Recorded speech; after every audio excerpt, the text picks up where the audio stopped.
అందరికీ జై భీమ్. నా పేరు Naresh. AP SC ST BC minority జేఏసీల రాష్ట్ర అధ్యక్షుడు. విద్యాశాఖ మంత్రి గారు మీకు ఒకటే చెప్తున్నాం, ఈరోజు అనంతపురం జిల్లాలో జరుగుతున్న విద్యా స్మగ్లింగ్ అంటారు. ఎందుకంటే ఈరోజు అనంతపురం నగరంలో పాత ఊరు సమీపంలో ఉన్న లక్ష్మీ స్కూల్, లక్ష్మీ సెనార్ స్కూల్ మసూదన్ రెడ్డి గారు ఈరోజు దానికి సంబంధించి ఎండి ఈరోజు పిల్లలను కూడా ఫీజులు కట్టుకునే పరిస్థితిలో పేద పిల్లలు లేరు. అలాగే అక్కడున్న వారు టైం టు టైం ఫీజు కట్టట్లేదు. ఎందుకంటే వాళ్ళ ఇంట్లో పరిస్థితులు భవిష్యత్తులో బాగలేవు కాబట్టి ఈరోజు ఫీజులు కట్టుకునే పరిస్థితిలో ఉన్నారు.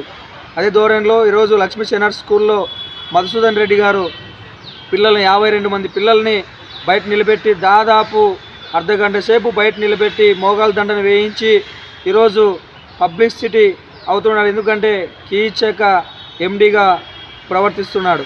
అంతేకాక ఈరోజు స్కూల్లో ఫీజు కట్టుకోలేని పరిస్థితిలో జనాల్లో వాళ్ళ ఫ్రెండ్స్లో పిల్లల్ని బయట నిలబెడితే వాళ్ళ మనస్తాపానికి గురై సూసైడ్ చేసుకునే అవకాశాలు కూడా ఉన్నాయి. అందులో భాగంగానే డిఓ గారు కంప్లైంట్ చేశాం.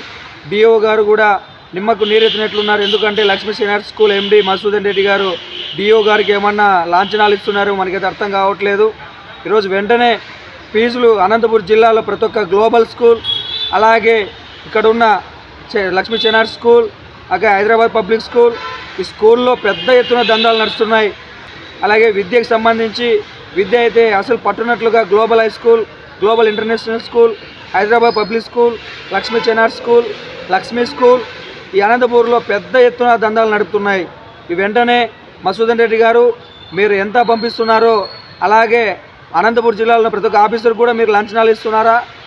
ఆంధ్రప్రదేశ్ ప్రభుత్వం 2024-2025 విద్యా సంవత్సరం సంబంధించి ఫీజు పట్టికలు కూడా విడుదల చేయలేదు. ఈ ప్రభుత్వం వచ్చినప్పటి నుంచి ప్రైవేట్ విద్యా సంస్థలు దందా మొదలుపెట్టాయి. అలాగే 24-25 విద్యా సంవత్సరం సంబంధించి ఫీజు రియంబర్స్మెంట్ ఫీజు సంబంధించి కూడా వివరాలు లేవు.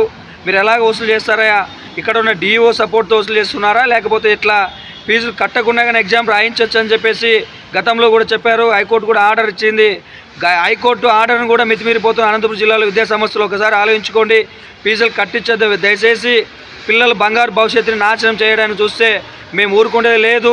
పెద్ద ఎత్తున ధర్నాలు రాస్తారోకాలు చేయడానికి అనంతపురంలో ఉన్న ప్రైవేటు విద్యా సంస్థలు కూడా, ముఖ్యంగా పోతే చైతన్య స్కూల్ కూడా విద్యా దందా నడుపుతోంది. ఒక్కసారి ఆలోచించుకోండి.